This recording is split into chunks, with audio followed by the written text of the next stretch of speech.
માથાભારેની છાપ સાથે આતંક મચાવતા આસિફ ગાંડા સામે પોલીસે કડક કામગીરી કરી છે। આસિફને પકડવામાં આવતા તે ભીગી બિલ્લી બની ગયો હતો। સુરતના સલાબતપુરા વિસ્તારમાં માથાભારે શખ્સની છાપ ધરાવતા આસિફ ગાંડાએ સંબંધીના ઘરે પહોંચી આતંક મચાવતા મામલો પોલીસ મથકે પહોંચ્યો હતો।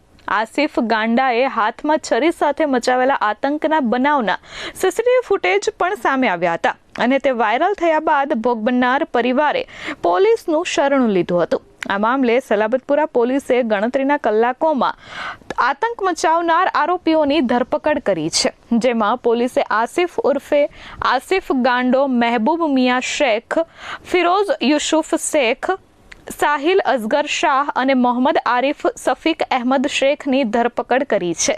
પકડાયેલ આરોપી આસિફ ગુનાહિત ઇતિહાસ ધરાવે છે। તેના વિરુદ્ધ અનેક ગુના નોંધાયેલા છે। કૌટુંબિક અદાવત અને વ્યાવસાયિક વિવાદમાં સલાબતપુરા વિસ્તારમાં આખી ઘટના બની હોવાનું સામે આવ્યું છે। આ હુમલા પાછળ લાંબા સમયથી ચાલી રહેલી કૌટુંબિક અદાવત અને વ્યાવસાયિક વિવાદ મુખ્ય કારણ હોવાનું સામે આવ્યું છે।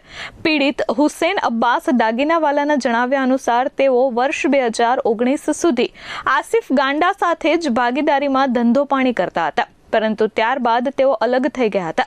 વધુમાં આરોપી આસિફ ગાંડાની પત્નીએ પીડિતની પત્નીની સગી નાની બહેન થાય છે। કૌટુંબિક વિવાદને કારણે આસિફ ગાંડાએ 20 વર્ષ જૂનો પોતાનો સંસાર તોડીને પત્નીને છૂટાછેડા આપી દીધા હતા। આ પારિવારિક અને ધંધાકીય ઝઘડાની અદાવત રાખીને આરોપી અવારનવાર પીડિત પરિવારના ઘર પર હુમલો કરવા અને ડરાવવા માટે આવા નાટકો કરતો હતો। જોકે આખરે પોલીસે તેની ધરપકડ કરી છે। જે આસિફ મહિલાઓની સામે ગાળ ગલોચ કરતો હતો, તે જ આસિફને મહિલા પોલીસ દોરડું બાંધીને લઈ જતી નજરે પડી છે। Bureau report S24 news, Surat.